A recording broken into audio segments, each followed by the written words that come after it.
تو ہمیں یہ دونوں چیزیں دیکھ کر سن کر بہت فخر محسوس ہوتا ہے.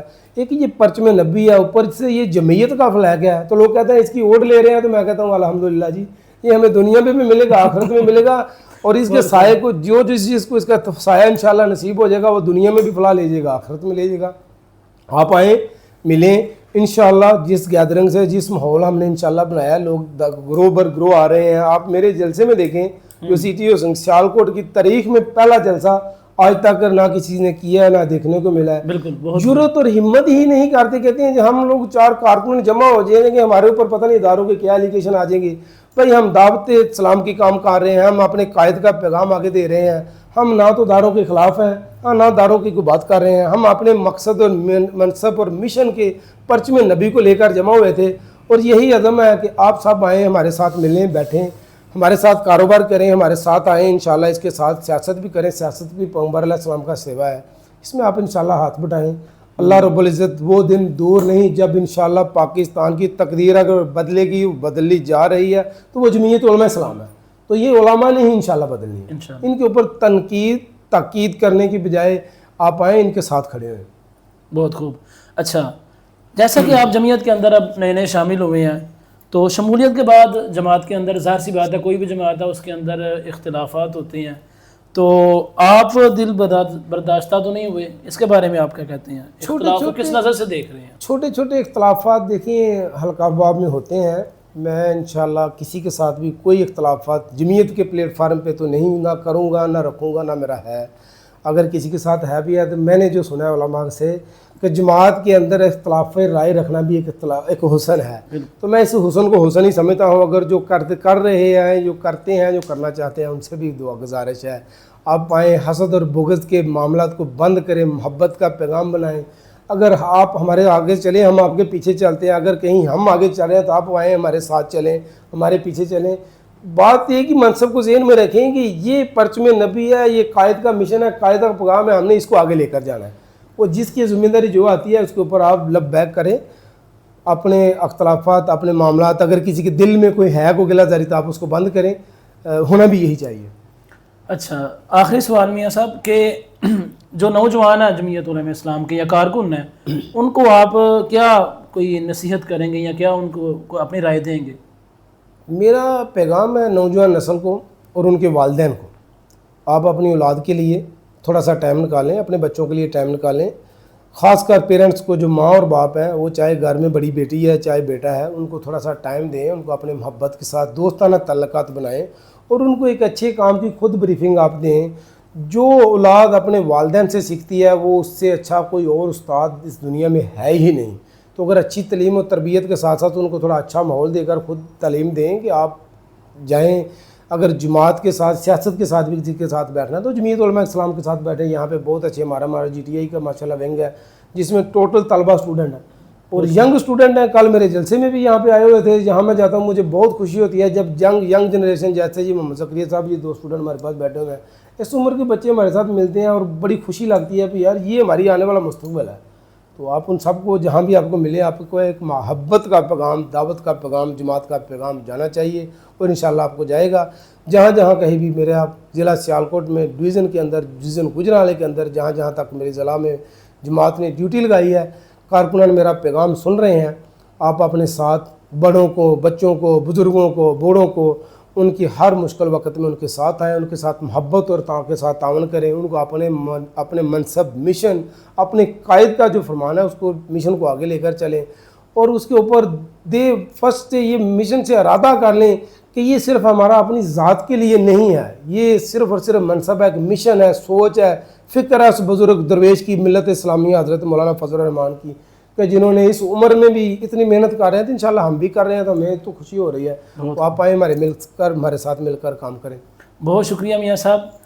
ناظرین، جیسا کہ آپ نے دیکھا ان سے گفتگو ہوئی اور جماعت کے لیے ان کی تڑپ اور لگن، میں یہ سمجھتا ہوں کہ اگر آج کا جو کارکن ہے جمعیت علماء اسلام کا، اگر وہ ان باتوں کو اپناتا ہے اور یکجا ہو کے جب اکٹھے ایک پلیٹ فارم پہ جمع ہو جاتے ہیں، تو میں یہ سمجھتا ہوں کہ یہ جو فضا ہے اور یہ انشاءاللہ پوری دنیا کے اندر پھیلے گی.